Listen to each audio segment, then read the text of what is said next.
اور اس کا چھٹا باب 6 آیت سے لے کر 8 آیت تک ہم تلاوت سنیں گے۔ میکا نبی کا صحیفہ اور اس کا چھٹا باب 6 آیت سے لے کر 8 آیت تک۔ میری گزارش ہے بیٹی مہم سے کہ وہ آئے اور تلاوت کرنے میں ہماری رہنمائی کرے۔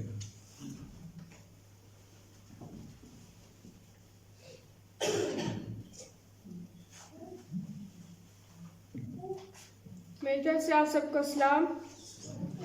میکا 6 باب اس کی 6 آیت سے لے کر 8 آیت تک۔ میں کیا لے کر خداون کے حضور آؤں اور خدا تعالیٰ کو کیوں کر سجدہ کروں؟ کیا سو اپنی قربانیوں اور یکسلہ بچڑوں کو لے کر اس کے حضور آؤں؟ کیا خداون ہزاروں مینڈوں سے یا تیل کی 10,000 نہروں سے خوش ہوگا؟ کیا میں اپنے پلوٹے کو اپنے گناہ کے عوض میں اور اپنی اولاد کو اپنی جان کی خطا کے بدلے میں دے دوں؟ اے انسان، اس نے تجھ پر نیکی ظاہر کر دی ہے۔ خداوند تجھ سے اس کے سوا کیا چاہتا ہے کہ تو انصاف کرے اور رحم دلی کو عزیز رکھے اور اپنے خدا کے حضور فروتنی سے چلے۔ خداوند کے پاک کلام کے پڑھے اور سنے جانے پر خداوند کی خاص برکت ہو۔ آمین۔ شاباش، شکر آپ کو برکت دے۔ اے میرے عزیزو، ہم اپنے ایمان کا اقرار کریں گے۔ میں ایمان رکھتا ہوں خدا قادر متعال پر جو آسمان اور زمین کا خالق ہے، اور یسوع مسیح پر جو اس کا اکلوتا بیٹا اور ہمارا خداوند ہے، اور روح القدس کی قدرت سے پیٹ میں پڑا، کنواری مریم سے پیدا ہوا، پینتوس پیلاطس کے عہد میں دکھ اٹھایا، مصلوب ہوا، مر گیا، دفن ہوا، عالم ارواح میں اتر گیا، تیسرے روز مردوں میں سے جی اٹھا، آسمان پر چڑھ گیا، اور خدا قادر متعال کے دہنے بیٹھا ہے، وہاں سے وہ زندوں اور مردوں کے دار کرنے کو آئے گا۔ میں ایمان رکھتا ہوں روح القدس پر، پاک کلیسیا پر، مقدسوں کی شراکت، گناہوں کی معافی، بدن کی قیامت اور ابدی زندگی پر۔ آمین۔ آپ سبوں کا بہت شکریہ، بیٹھ جائیے گا۔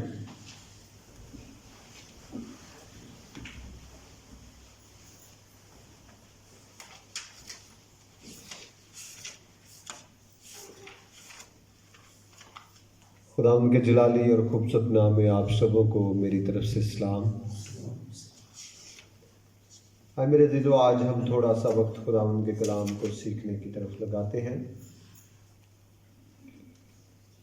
جس کتاب میں سے آج ہم نے تلاوت کو سنا ہے، میکا نبی کا صحیفہ ہے۔ جس طرح کتاب کا نام میکا ہے، اسی طرح نبی کا نام بھی میکا تھا۔ کتاب اس کے نام سے منسوخ ہے۔ میکا انبیاء اصغر میں سے ہے، اور یہ تیسری کتاب ہے جو میکا نبی کی ہے۔ میکا کے جو معنی ہے وہ ہے یہوہ کی مانند کون۔ میرے عزیزو، میکا کی کتاب کو جب آپ پڑھتے ہیں تو اس میں آپ کو تسلی بخش پیغام ملتا ہے، اطمینان بخش پیغام ملتا ہے، آپ کو سکون طلب ہوتا ہے، آپ کو اطمینان طلب ہوتا ہے کہ خدا بڑی نوع انسان سے پیار کرتا ہے۔ آج جس ورد کو، جن آیتوں کو آج ہم نے تلاوت کیا ہے، ان میں سے آج ان تمام آیتوں کو مد نظر رکھتے ہوئے جس موضوع پر آج ہم بات کرنے والے ہیں وہ ہے خدا کا مطالبہ۔ کیا ہے خدا کا مطالبہ؟ خدا کی ڈیمانڈ کیا ہے؟ خدا کیا چاہتا ہے بڑی نوع انسان سے؟ خدا کیا چاہتا ہے کہ انسان میرے لیے کرے؟ آپ نے جب آیت شروع کی گئی ہے تو لکھا گیا ہے کہ میں کیا لے کر خداوند کے حضور آؤں۔ اس کی حضوری کہاں پر ہے؟ اس کی معموری کو ہم کہاں پر محسوس کرتے ہیں؟ یقیناً اس کے گھر میں، یقیناً اس کی بارگاہوں میں، یقیناً اس کے حضور. اور میکا نبی جس دور کی بات کر رہا ہے وہ اس دور میں ہیکل کی بات کر رہا ہے, وہ اس دور میں خدا کے حضور جانے کی بات کر رہا ہے, ہیکل کی بات کر رہا ہے کہ میں خدا کے حضور, میں ہیکل میں, خدا کی بارگاہوں میں, خدا کے حضور کیا لے کر جاؤں. میرے عزیزوں,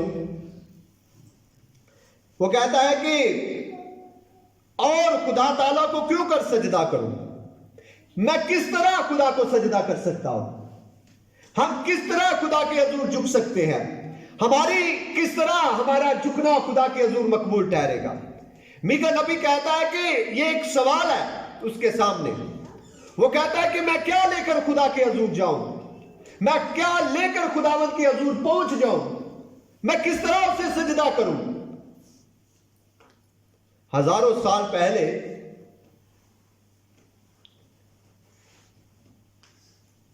سلیمان بادشاہ بہت ساری باتوں کو ایک لفظ میں باندھ دیتا ہے. سلیمان بادشاہ, جب آپ وائس کی کتاب کو پڑھیں 5ویں باب کی پہلی آیت کو لکھا ہے, جب تو خداوند کے حضور خدا کے گھر میں جاتا ہے تو سنجیدگی سے قدم رکھ. کس طرح قدم رکھ؟ اب بہت ساری باتیں جو اس آیت میں کھلنے والی ہیں, اس آج کے مضمون میں کھلنے والی ہیں, بہت ساری باتیں سنجیدگی میں آتی ہیں. ہم سنجیدگی سمجھتے ہیں چپ چاپ آنے کو, ہم سنجیدگی سمجھتے ہیں بڑے سر کو جھکا کر لینے کو, ہم سنجیدگی سمجھتے ہیں جب ہم دروازے سے انٹر نزدیک میں نیچے ہاتھ لگا کر اسے چومنے کو. ہم کیا سنجیدگی سمجھتے ہیں کہ ہم شرارت نہ کریں, ادھر ادھر نہ دیکھیں. ہم کس کو سنجیدگی سمجھتے ہیں؟ ہاں, بہت سارے لوگوں کا یہی ذہن ہوگا کہ ہم خدا کے حضور جب آئیں تو ہم خدا کے حضور جب پہنچے تو یہ میرے لیے سنجیدگی ہے کہ میں کسی کے ساتھ بات نہ کروں, کسی کو دیکھوں نہ, کسی کے ساتھ گفتگو نہ کروں, اور میں گیت گاؤں اور کلام سنوں اور چلا جاؤں. یہ سنجیدگی ہے.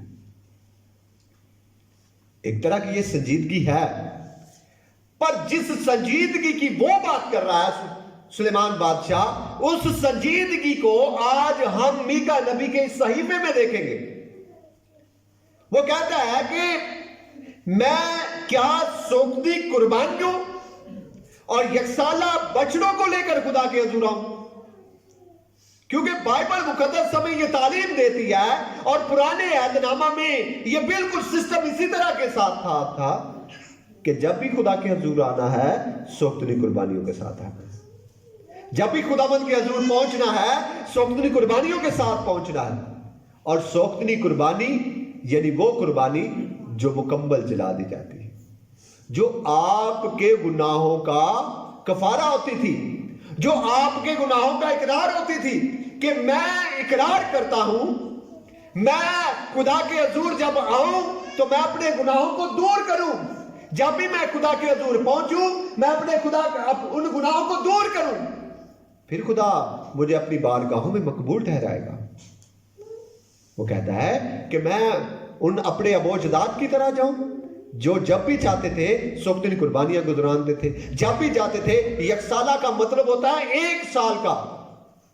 اور جب آپ احبار کی کتاب اور اس کے 9ویں باب کی 30 آیت کو پڑھیں تو وہاں پر بڑے واضح طور پر لکھا ہے اور بنی اسرائیل سے کہہ کہ تم خطا کی قربانی کے لیے 1 بکرا اور سوگندی قربانی کے لیے 1 بچڑا اور 1 برا جو یکسالہ اور بے عیب ہو.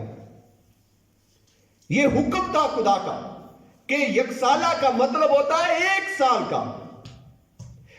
اور وہ کہتا ہے کہ میں عین شریعت کے مطابق سوگندی قربانی یکسالہ بچڑے کے ساتھ عین شریعت کے مطابق, جس طرح شریعت مجھے کہتی ہے, جس طرح بالکل شریعت مجھے حکم دے رہی ہے, خدا اس طرح میرے سجدے کو قبول ٹھہرائے گا.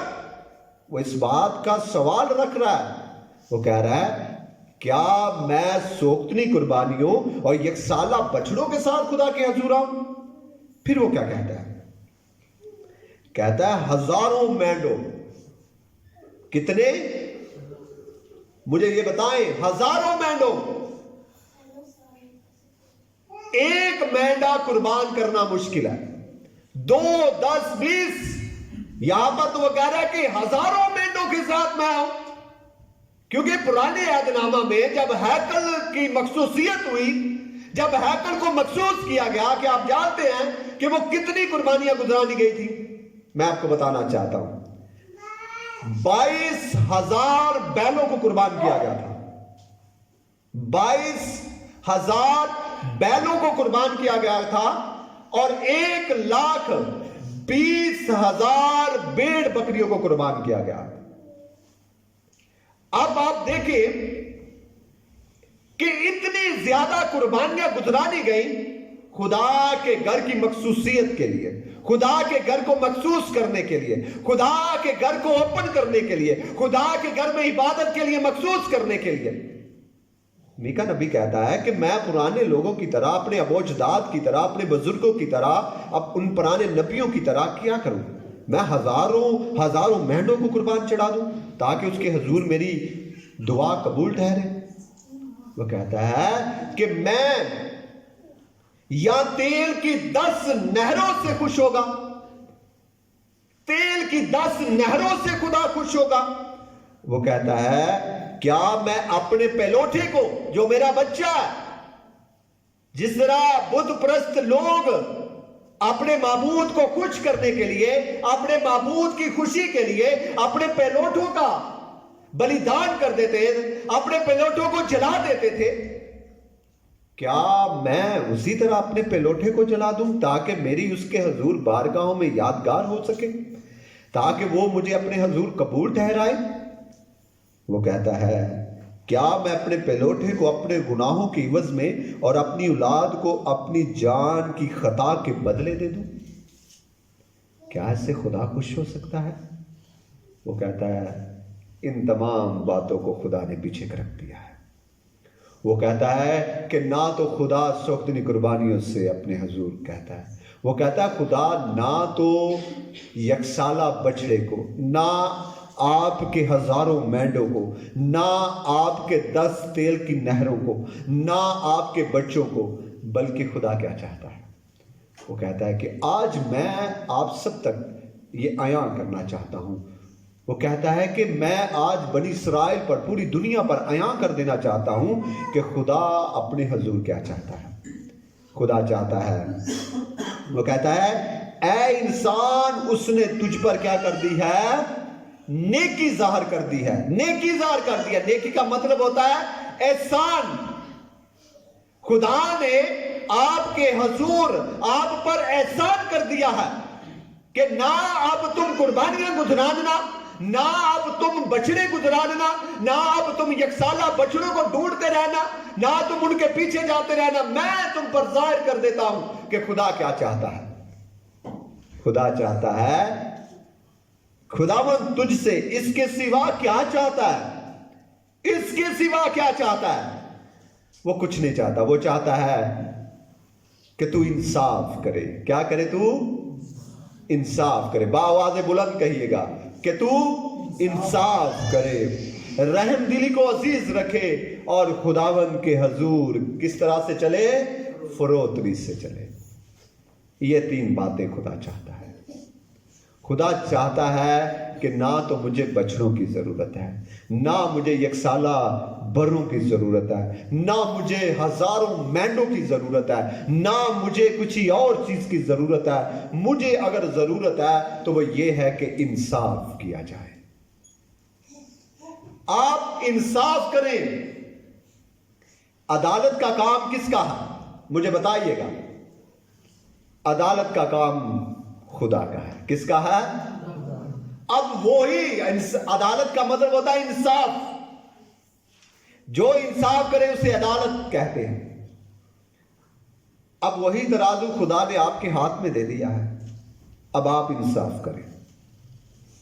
آپ انصاف کریں کہ اس نے آپ پر نیکیاں کی ہیں۔